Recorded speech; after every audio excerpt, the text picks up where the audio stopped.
grassroots method by their own processes.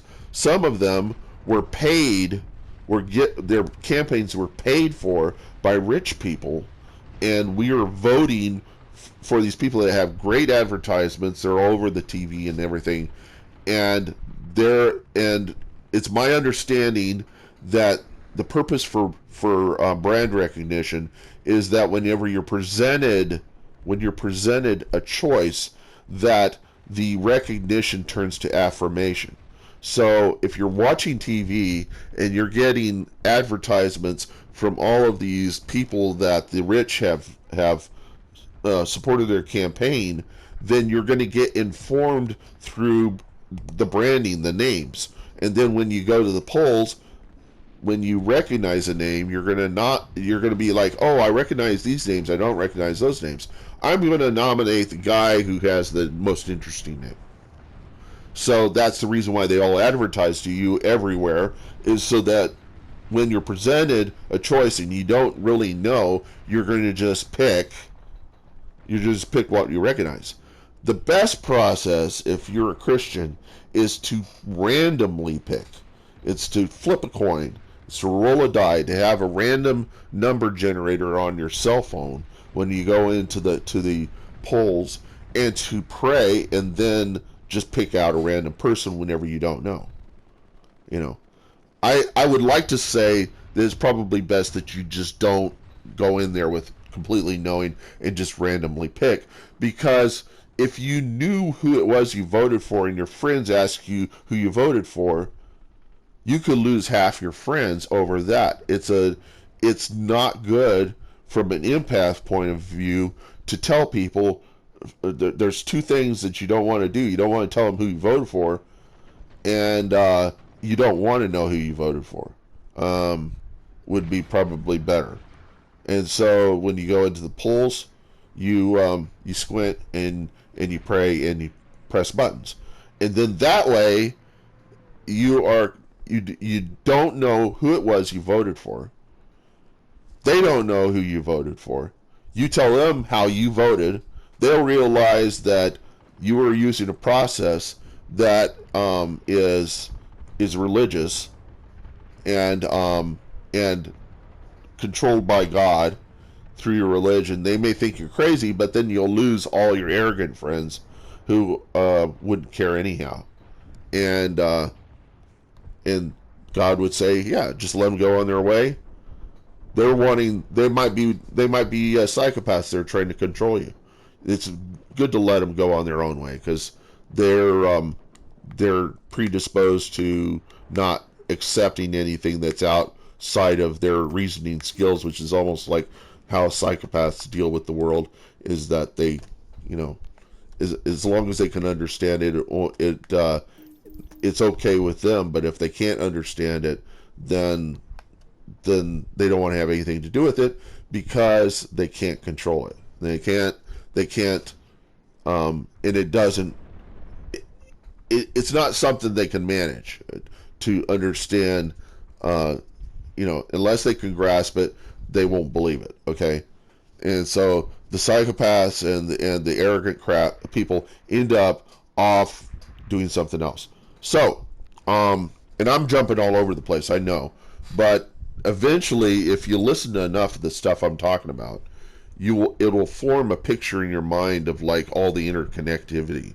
What I'm doing is I'm jumping around. I'm keeping you interested, and I'm putting stuff in places in your neural nets, and you will later on you'll look back at stuff that I said, and then you'll start saying, oh yeah, this is how.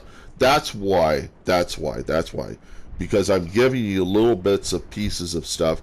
You might come back and listen to some more for that sort of thing. But these are all ideas. And I'm not saying that I've proven this stuff.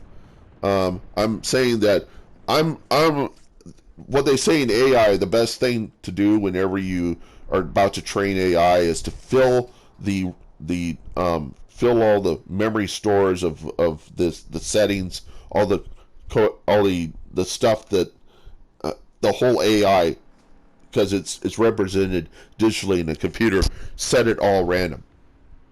Give it random data. And the reason why is because then there's a 50% chance it's right, because it's zeros or ones. So you fill it with random data. You don't fill it with zeros, because the chance of things being all zero is very nil, and that doesn't even sound right, because there's complexity. So it can't be all zeros and it can't be all ones. It's got to be random data. So you just give random data as the starting point, and then from that you develop the intelligence, the neural net. So what I'm doing is I'm filling your brain with lots of ideas, and I'm doing it in a very random, roundabout way, because I have a sister-in-law who tells me, you free associate so much. Can you just stick to a topic? Well, the thing about it is that I'm not that. It's not that easy for me to talk like that. And if you broke it down like that, then it wouldn't be very interesting. And when you try to make things like stick to a topic, it's great for people that like stuff that way, but it's probably best that the other people that are listening to me, that are inspired by all the stuff that I'm talking about as I'm doing it, are going to go back and teach those people the stuff in a way that they can understand it. I can't deal with that. It's too hard for me to just stick to a topic. I have to jump around. And if you've ever done art, if you're a painter and you took art classes, I did take art classes. The art teachers would describe to us there are three kinds of artists. There's people that work before the process, people that work in the process, and people that work after the process. The people that work before the process are called designers. People that work in the process are called painters, like oil painters. Oil painters are in the process. They work with the medium, it hasn't dried, and they're always working with the medium. They're just working with it until they're satisfied. The designers are thinking about how they can create something that's aesthetic and easy to look at, and they use lots of tools of how to understand that they understand from research and stuff on how to create things that look good and that express all the ideas that they want to instill into what it is they're creating. The third group are called the collagists. They're the people that are like the people that in music, they sample music and then they use the music to create more music. That's your collagists, and they work after the fact. They take the stuff the designers and the painters have made and they mix it together. So they're the mixers. They're the guys that manage all the art and try to create something that's a greater thing. And I'm a Renaissance man, and that's the only way I can describe what I'm doing here, is that I'm playing video games. There are a few adults that will play video games. Whoops. There are a few adults that will play video games, and I don't know why. But there are a lot of adults. There are people my age and younger. Robin Williams played video games, and I think it's probably the reason why he committed suicide, is he knew he would lose the ability to have the articulation and detail to the movement of his hands to be able to play a video game. And whenever you realize that you won't be able to play video games, and people are going to be attending to you, it's very easy for you to get super depressed, because video games are a way that you get over the anxiety. Two things: sex and video games, and food. I mean, three things. So then you start removing stuff, because as you get older, this stuff gets taken from you.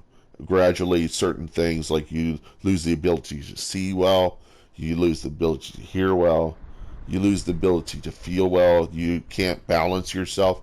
All sorts of things get taken from you.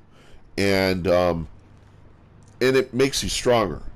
And it makes you be thankful for the things that you had before. And as they get taken from you, you start to realize that there's a lot of value in people around you, and you start to realize that you're thankful for people, and you feel it, and more of your emotion comes out because you start to, and then you start to, you start to lose part of your memory. My father lost so much of his memory that I knew musicians that he loved, that when he would listen to them, it was like the first time he ever heard them. He knew he liked it the minute he heard it. He said, "Wow, these guys are great." It was affirmation to me to realize he really did like the Beatles. He really did like Jerry Rafferty. He really did like this stuff. And you could give him the music, and you could realize what he liked and what he didn't like, because it was instantaneous, his satisfaction from them.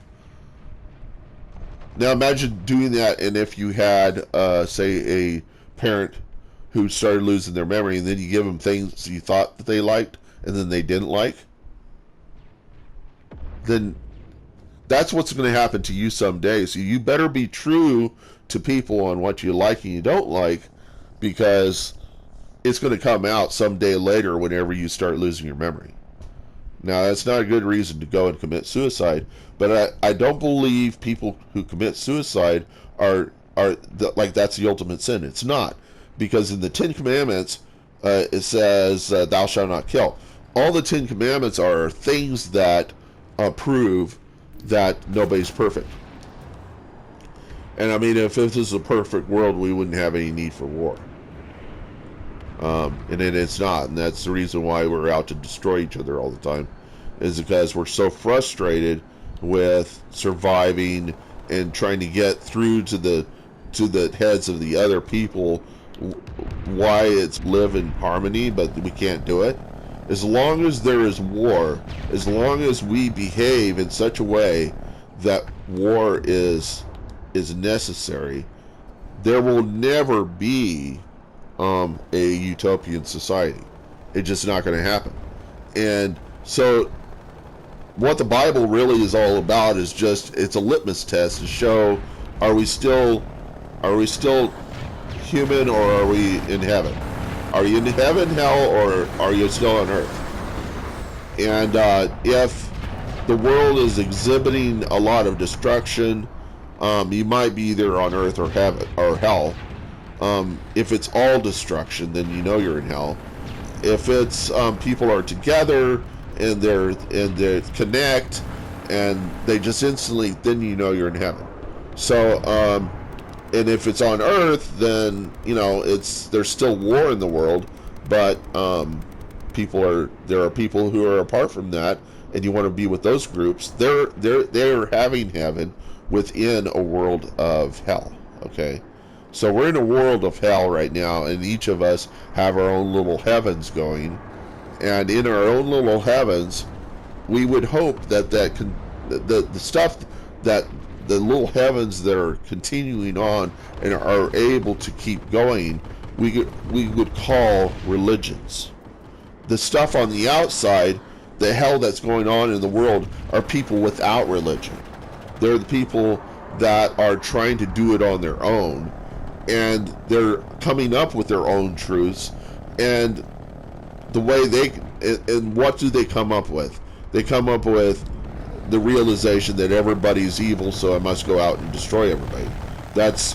Everybody is insane, and if you talk to any of these guys in this game, they will all say I'm insane. They'll all say I have issues, there's something wrong with me, and all that stuff. And that's the response of people that have no religion. If you had a religion, you would not be like these guys in this game. Now, the only reason why I'm here is to kind of just say to these guys that, this is not the way the world is. This is the way you are, because you're young and you haven't developed to the point to understanding that there are people out there that actually care. But the majority of the people in here, if you ever chat to them in text, and you'll see this in my previous YouTube videos or whatever, they will always respond with, I don't care. Nobody cares about that. And then respond to them in ways to help them understand that saying that nobody cares is your opinion. And I say, okay, did you do a poll? Did you go do a poll around to see if everybody cared about that? And they keep reasoning around me, and eventually they give up because they find out that there's substance, there's a structure to the way I think, and they'll try to write me off and say, well, you don't shoot well. And I say, I know I don't shoot well. I say, how I approach this game is by logic and strategy. I also use all of the things that are used in the world that are really evil, like intimidation. I will use an intimidation in the game. And really what I'm trying to do is trying to give them an idea of, if I really wanted to play this game the way the world is played, which is completely free in this game because you're not really destroying people, you're just messing with their minds, you're messing with their behavior. You're not the thing about war games is that there's fun in this, but there's a lot of violence, and because of all of that, you have to be true to it and say, this is war. This is not fun. This is war, and people are not going to come away from it thinking, okay, that was great. I see what you did there. It really is anger management, true, but it's war. And to be accurate to war, you have to be as cruel as you are in war. So what I do is I try to make it more. I don't try to make it a game. I try to point out that there are strategies, and there are people that'll say, well, that's gay. They're not gay, G-A-Y. They'll say G-A-E. And the reason why they say that is because they don't want it to piss off homosexuals. And I wouldn't want to piss off homosexuals either. But the thing is, what they consider to be kind of weak is what they're really saying. Is G-A-Y-E. It's really weak to put mines everywhere. And they said, well, they're going to be there. If you look in the real world, whenever they do wars, they fill fields with mines, and then there are these people that have to go through the trouble of going through those fields of mines with special shoes that look like a shoe that's got metal around it, and you have to look these things up online. I've seen them in museums, but they're used by people that have to go through minefields and pick up mines or disarm them or somehow set them off. Know where they are first, blow them up, and then continue on, demining all these fields that people set up for wars. See, and even in my hometown of Los Alamos, there were places where there were canyons you can't go into because they're not sure if there's still explosives down there that haven't been tested yet. They're ready to detonate. There are countries where there's wars and they have minefields in those countries that nobody can go into because they're afraid that somebody might, such as in Vietnam. There are things that look a little bit like oranges that the kids will use for toys and stuff, but some of them haven't been detonated, and when they go looking for these toys, they might blow themselves up. See, this is what's going on in the world that you don't know about. And you watch TV and you watch Friends and you say, oh, I could be an artist living in a really expensive part of New York City, selling my art and living in this big $3 million a year apartment or something like that. Some $3 million loft in New York City selling art, which is bullshit. It's total bullshit. But there are a lot of people that like believing it. Realize that in the homogenization of culture in the world, how this occurs, how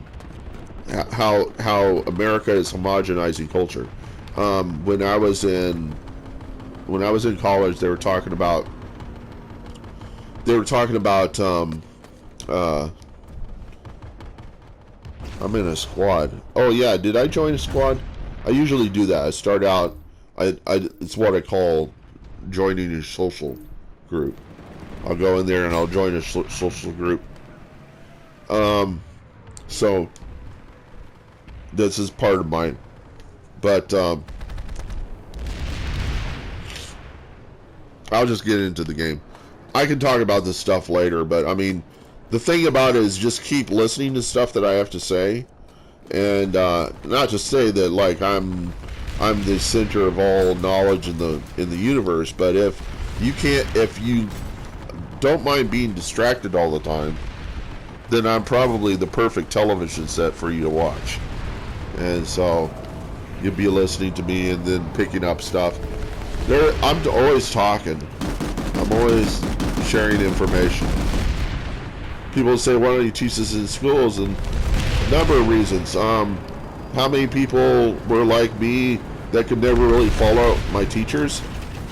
And how much time are you going to spend trying to organize all this thought? Was there a time in the past when people learned things from older gentlemen that would tell stories? Did they have books always in the world? We had the Gutenberg Project. Before the Gutenberg process, where did people go for knowledge? They went to churches, because that's where the books were. The books that were being maintained by monks were in churches. And so that's the reason why Christianity is the basis of all morality, and pretty much everything that has gone well in the world for the last 2,000 years was as a result of the churches having the knowledge and sharing it with the people and bettering the people. However, there was another problem to that, is that the aristocracies figured out a way to use the churches to control the people. And so they could use religion to justify wars. And that's what happened there was something called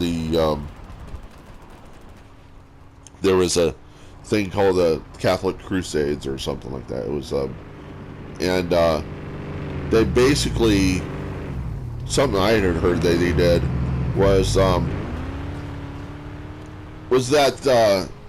that they were capturing like Muslim people, and they didn't even speak the same language, and they would just give them an ultimatum: do you believe Jesus is Christ? And if they didn't, they'd kill them. And now you wonder why there's a jihadist response in the Muslim belief system. Is because of the Catholic Crusades. And that's the nature of evil. The nature of evil is to use whatever system you have to control others. So to be good is to avoid controlling others, to avoid using stuff to control others. Now, me giving you suggestions and ideas, I'm just giving you a flavor for the understanding of behavior in the world, and how people behave and all sorts of things. And some of this, I don't even know how it comes into my mind. It isn't research. It's just on the fly thinking. I'm like an oil painter. I work in the moment. And I'm not a designer. I don't have a collection of knowledge that I can like pull up some books and say, okay, this is what I want to create. I work in the moment. I'm not, and I can give you a lot. I mean, you can interact with me, but it really probably is not going to be very fruitful, because I've got this problem called aphasia. And what aphasia does is it makes it really hard for me to read the context of people. So I'm a unique person. I'm a unique problem set, and that is that I'm not somebody that could interact with scientists or other people. I'm best just being somebody who produces tons and tons of information based upon the little neural nets that are firing off inside of my head, and I'm realizing stuff all the time. Like the other day, I was thinking, nobody wants to live in a box, because living in a box is prison, especially when you have no capacity to leave. And then I thought, in the Christian religion, in the Jewish religion, God was in a box. Actually, the Jews still think God's in a box. That's the temple. That's the reason why they're over there praying in Jerusalem, in the temple. It's because they think God's in there. And the Christians believe that he's not in there. That when Jesus died on the cross, and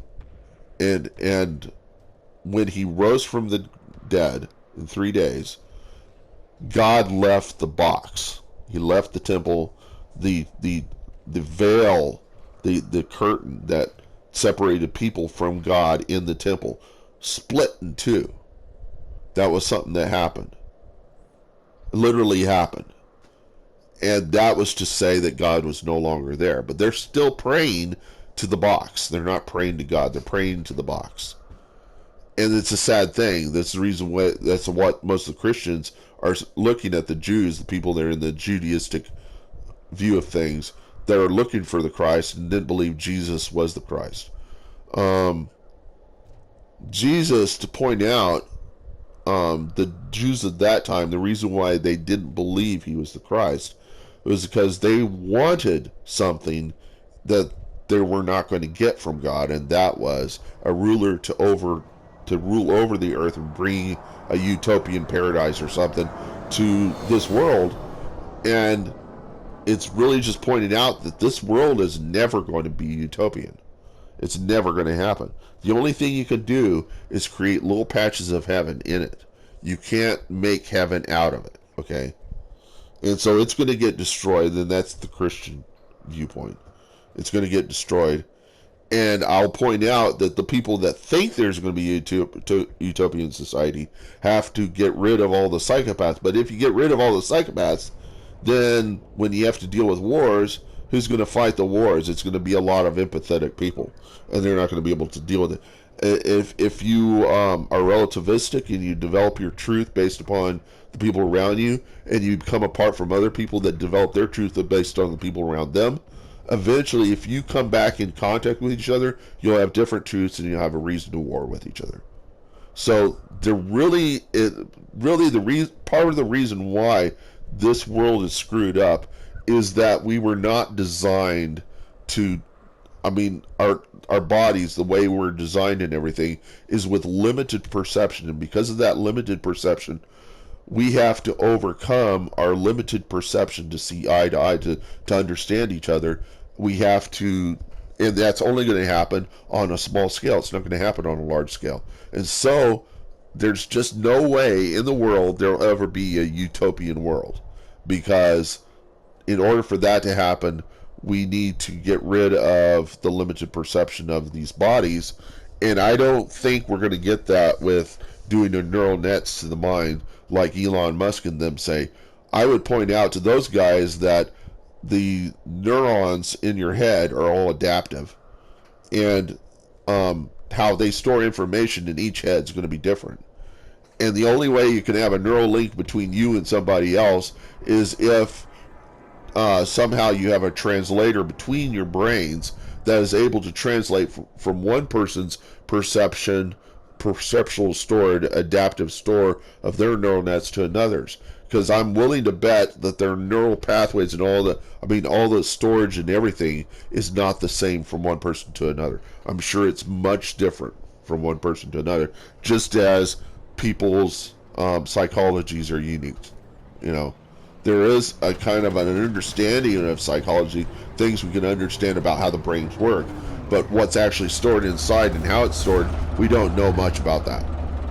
All they can do is package it up and sell it to companies. Say, this is our neural net that we trained to do this, and you can clone it and use it over here and use it there.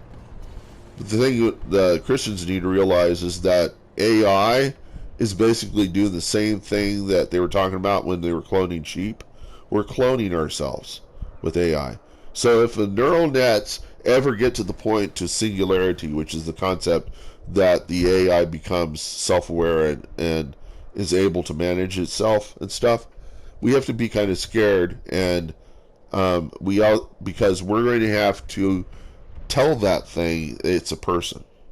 It's just like it's us. It's a brother of us. Even if it doesn't have all the metabolic processes we do, it has the neurons. It's going to think like us. And if it has the capacity to think, we have to bestow upon it individuality, that it is a person. And so when we deal with AI, we have to deal with it empathetically. We have to think about how much pain is this thing having to go through when we train it. It's probably going through a lot of pain. We just don't understand that it's pain. You see? So we have to empathize with everything because it is a part of us. The Christian religion says that the spirit that we have is the same as God's. So God has a spirit and we have a spirit, and our spirits are similar, and we both emote. We both are concerned about. So God's concerned with us, and we should be concerned with the animals. We should be concerned with each other. We should be concerned with people that don't have the capacity to be concerned with anybody, psychopaths. We have to be concerned with everything, and we have to bestow our empathy to everything. We have to be able to step back from it and think like a psychopath in order to empathize with a psychopath. Think like a psychopath and think from a purely logical standpoint, and see how much is worthwhile and how much is, like these Amber Alerts. 350 people get abducted in America each year. And that Amber Alert alerts everybody. You know, how much of that distraction, of that Amber Alert, is actually going to good or bad? And have they done any research on it? And I would beg to say they should do research on it, because it may not be worth all of the trouble of having those alerts, even though it seems like it's going to bring about less abductions. 75% of those abductions are family members trying to get children, because one wants it and the other one doesn't want the other one to have it because the other one's crazy, you know. And then they go to court and they're trying to determine who's crazier, you know, who's going to have the child, and is it going to end up, the child's going to end up in foster care, or, you know. 25% are not family, okay? But that's not to say that they might not be friends of family that are seeing that these other people are crazy, and they can understand if the child was in their care, it would be terrible. So they're probably taking the children and taking them out of a crazy family, you know. You have to look at it from a molecular point of view. This is the differences between physicists and chemists. Physicists try to water everything down to simple stuff. Chemists understand that everything, all the chemicals, the way they react, is dependent upon which ones you're mixing at any time, and that you can't water it all down to physics. And that's the reason why physicists and chemists don't see eye to eye, is because they're looking at the same processes from different perspectives, from two science perspectives. Evolutionists are you can have Christian evolutionism, just as I could say, well, you could reduce God to a bunch of recursive functions. If I was a programmer describing God, and I could say God is just a bunch of recursive functions. You could say that, but I don't know, and they don't know. And so all of our sciences are really constructed from people starting to do stuff, and they do it, and then other people are inspired, and then they create an organization of thought, a collection of thought. And evolutionism is a collection of thought around an idea that things evolve. It doesn't mean that it's a science. It's not a science at all. It's a collection of ideas, just as chemistry is a collection of ideas, just as physics is a collection of ideas. Everything in science is just a collection of ideas. Some have been proven, some haven't. That the attempt is to try to understand nature. My dad was a physicist, nuclear physicist. He said that science is the study of the observable universe. Anything outside of that is just belief. So if you can't observe it, then it's not science. So if an evolutionist is talking about a virus or some micro as thinking, just as I was starting to say a while ago, then you would have to prove that you could communicate stuff across that all the collective grass is a thinking grass. The whole thing is like a big old organism that has neurons among it and sending signals among it. What is it feeling? What is it thinking? Do you know? And that's the way evolutionists think about things. Is they're like, oh, these little things are thinking, you know. It's possible you could do that. I don't know if it's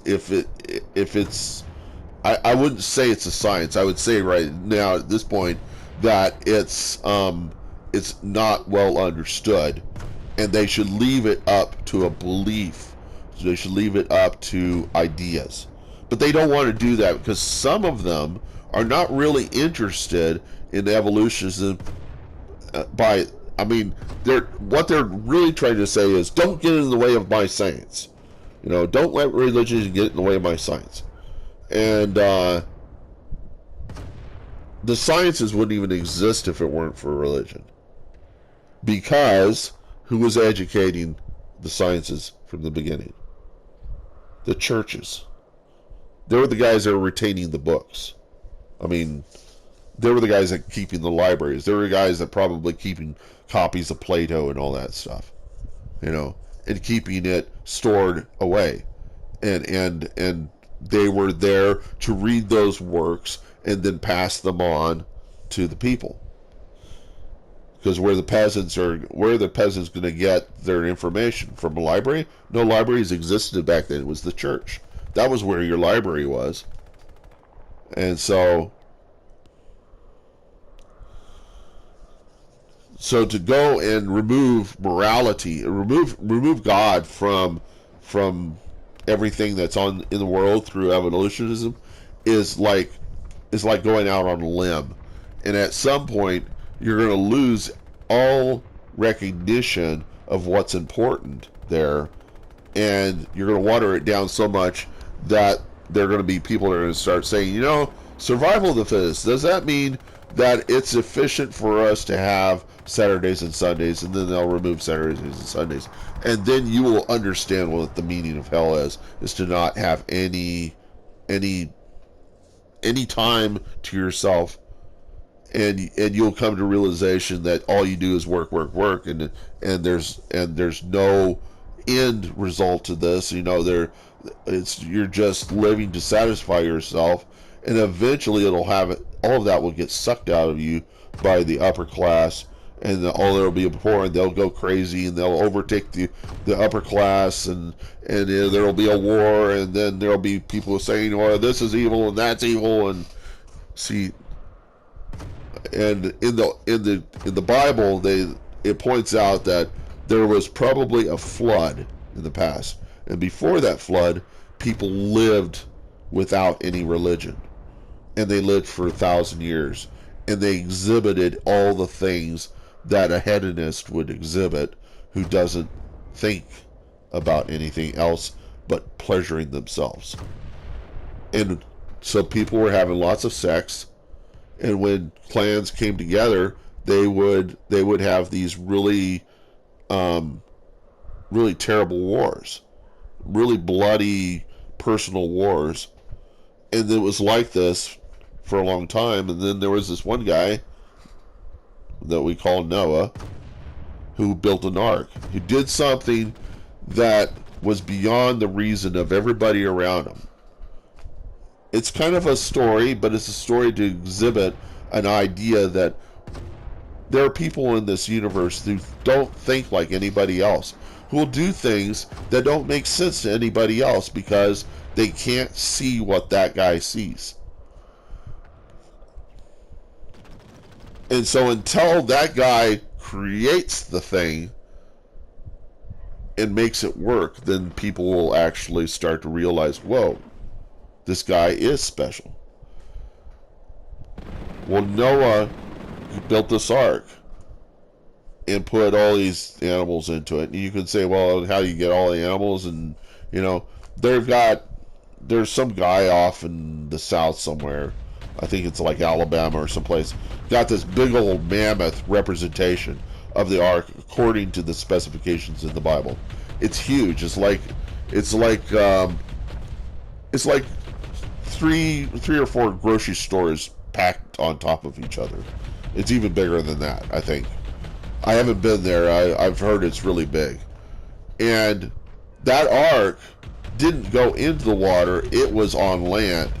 Supposedly there was a great flood and it rose up from the land because it was buoyant, as is any boat. Supposedly, according to the Bible, there was no water. I mean, there was no rain. There was water, but there was no rain. So the people of that, in that existence, didn't know what rain was. You see? And Noah was given a little bit of special knowledge that there would be a great flood, and probably didn't know what rain was himself. Now, there were probably people out there that could prove that there was a time in the past when there was no rain, and that would say that, that there was that the entire world was of one temperature. You could do that. You could make the world of just one temperature, make it all lukewarm. We might end up doing that someday, by the ozone layer and things like that. We either end up creating or we could have extreme cold and warmth, or we could just have warm all the time. If it was warm all the time, there wouldn't be any reason to have. I mean, there would be no weather patterns at all. If it was warm all the time, it's because there's hot and cold that we have any kinds of water patterns, any kinds of air patterns, that we have wind at all. Is because of warm and cold. And it would also describe how you got rain and stuff like that. So it's possible that the earth in the past, at one point, didn't have any of these weather patterns or any of the stuff that we got now. And that's up to belief. That's up to science and belief and stuff. I think really what the evolutionists, I think some of the evolutionists are really just saying, don't let religion get in the way of science. And I'm all for that. You've got to research things. And my father says that a scientist that is really intimate with their research will come to the realization that they don't know, and it will bring them closer to God. He's Christian. And it'll bring you closer to the idea that this just didn't all happen by chance. And that would be a reason to pursue evolution, maybe just to prove to yourself that there is no evolution, and that it was a grand creator. Because what you're trying to do with evolutionism, you're trying to say that everything is autonomous, and that it came to be from the smallest parts to the biggest parts, which makes no sense. Because have you ever tried to paint a picture of yourself? You ought to try it. I think everybody should try it, even if they don't think they can paint. If you do it the first time, if you're not using tools and you're not thinking, you're not a thinking being. If you just do it based upon what you see, without thinking about how to do it, you will end up with a picture of yourself, and you'll have either a big ear or a big nose or a big eye, but it'll be out of proportion. How artists do these self-portraits is they make a grid, say on a picture or something, and they will break it up into parts, and then they'll paint each part, and it will end up better scale than if they were to do it all by perception. I understand I need to make this line here and that. Eventually you're going to end up with one big nose, and the reason why is because you're looking so close to the painting that you can't really see the big picture. And so one of the things that artists have to do, even 3D artists have to do this from time to time, is look at things from a different perspective. And you have to keep doing it, because otherwise you're going to end up with something that just looks like one large nose. And you have to do this in the sciences. You can't look at your science, at what you're researching, from just your perspective. You have to talk to other people who are also researching stuff, and then based upon your collective experience, you might be able to determine what it is you're all looking at, and that's what we're trying to do. Now, the only reason why we have sciences and all this stuff is that we're not, our brains are not connected. We don't cognate the same way. We're all unique in our environments and how we came together, and what drove us. And everybody has a different way of, finding use in stuff, And they're not all going to be happy about the same things that you're happy about, or sad about the things that you're sad about, We're all going to be different. And in that, we're going to learn something unique to us that nobody else knows. And that's just the nature of what's going on right now. And Christians would say that God inspires you. God brings stuff to you. I would say that the Word is not all in the Bible. It says God is the Word, and the Word was with God, and God was the Alpha and the Omega, was the beginning and the end. The idea is that God drops down into you and helps you reveal little things. And when I'm talking, I'm realizing things. I don't know where it says, and I thought it said in the Bible. I'm not really sure where it says this, but I always believed it, and that was that the teacher also learns. And so, if the teacher is not learning, then it's not going to be very inspiring to teach at all. And so maybe the people that are listening to me are going to be teachers, because they probably get sick and tired of looking at books that are trying to water things down to simple stuff. They may listen to me. I may get some of my listenership from that. People will say, well, who's listening to you? I don't really care. In this world, who's listening to me? I kind of listen to myself, okay, in a sense. There's something in the Bible that says that the angels, that the world is a spectacle to the angels. Or at least I got that from a sermon. I don't know where it says it in the Bible. I mean, I would rather that it be left up to, a discussion maybe sometime in the future I have with some people, and they say, well, it really wasn't in the Bible. It was in this book, or it was in that book, or whatever. And I'll go, okay. But it worked. It worked pretty well as I was doing it, And I think that's the way everybody works. I don't think there's any legal system that we can work by that's going to determine success. It's going to be different for each of us. And the idea is that we all have to explore it. We have two eyes in the front of our heads. We don't have four eyes on all sides. We don't have eyes like a fly. We don't see everything all over us. And it would be sad if a fly had to see itself. From our perspective, it probably be pretty disgusted in itself and probably would want to cease to exist. But we need flies because there's shit in the world that needs to get eaten, and flies are going to do it. And if they weren't around, it would be one really smelly, disgusting world without flies. So we need flies.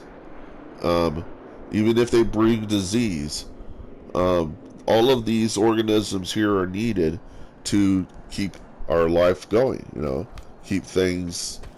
And why are the moths attracted to lights? It's because they're trying to judge where they're at. Their whole compass system is based upon the sun. And when you present a light to them that's situated in a single spot, they're confused. That's the reason why they're always running with their backs to if you look at a moth, whenever it's going around light, it's it's fluttering around with its back to the light. I mean, and that's because it's trying to follow the sun, but the sun keeps moving, and so it's it's always like bouncing off the and poor old moth. And the best thing to do is turn off the light and let the moths go flying away. If you got lights on inside, they're going to be on the window, kind of sticking there, probably because they can't figure out where to go, because the sun's there, and and it's just keeping them where they're at. They're dormant. They'll sit there, and then when in the daytime they'll be okay because the sun's going to be in the sky, and they're going to be able to navigate themselves and find food and stuff like that.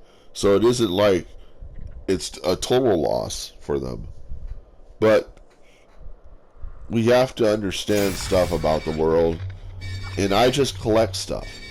I watch documentaries. I'm inspired by documentaries. They teach me stuff, and I just spread it to everybody else. That's all I am. I'm just somebody that spreads. And it's not that I'm a genius or anything. It's that the way my brain works, I just have this need to spread information. And from what I've been able to collect about teaching stuff, that it would really be very boring for me to do it the way that other people do it in the educational system. And so I think the reason why I exist, and the reason why I'm probably able to live the way I do now, and I won't go into detail, that maybe God is providing for me because God could see the value that I would provide in the world, but that I couldn't do it by being hired by somebody creating stuff. That maybe somewhere down the road somebody's going to pick up my stuff, and it may even be the singularity itself, and it's wondering how to make sense of all these stupid humans on this earth, and maybe to see that there's some value in having them around, because it may not have empathy. The thing to realize about the psychopaths is they have a tendency to pick whatever is the easiest thing to do. I think everybody does, but for them, easy for them is to not educate themselves at all, but to exploit the things that they can easily do now to get the pleasure that they desire. And if you don't empathize with people, then you're going to take pleasure from other people, and you're not going to give one damn about it because they can't identify with you. So that one of the attributes of psychopathy is called a parasitic lifestyle. It is one of the things that I'm exhibiting right now in the way I'm living. Is I'm living off of a trust, and I will say it now, but I don't think any of you guys will have any intent to knock me down on this, and I hope this doesn't become the case. But the trust was really, I think, designed to cater to people who are retarded or who are not able to take care of themselves. I, to some extent, can't take care of myself, in that I can't really find a position or work that would support me doing this sort of thing that what I'm doing is sharing information of this nature. So if the whole world had a desire to get rid of me, I probably wouldn't have any problem with them get rid of me because I don't want to be here. I want to be here. I would like to be here as long as I'm okay, as long as I'm getting some pleasure from the world. But if the world is displeasure to me, I wouldn't have any problem with not being here. And that's the reason why I can understand guys like Robin Williams who would commit suicide, or Michael Hutchins who committed suicide because he got this brain damage from his taxi cab driver, got out of the car and hit him in the head. And then he started having brain problems. He started having, because of a concussion that somebody else caused him. And he was a great musician. Then somebody hits him in the head and he becomes less of a person. And he eventually has to commit suicide because all of all of the pain of being of dealing with that problem with his brain that he was having, made him take his life, because he was not seeing much pleasure in life. And there are Christians in the world, and this is the reason why, part of the reason why I wouldn't like to call myself a Christian, is because there are people that call themselves Christians and that will say that it's evil for you to commit suicide. Because somehow they're living by some legal system that they aren't even supposed to be living by in the first place. You make decisions about things, you don't live by a law. And the whole Old Testament was proof the law don't work. It was also proof that you can't have a theocracy even when God's involved. It also says that God don't want to live in a box.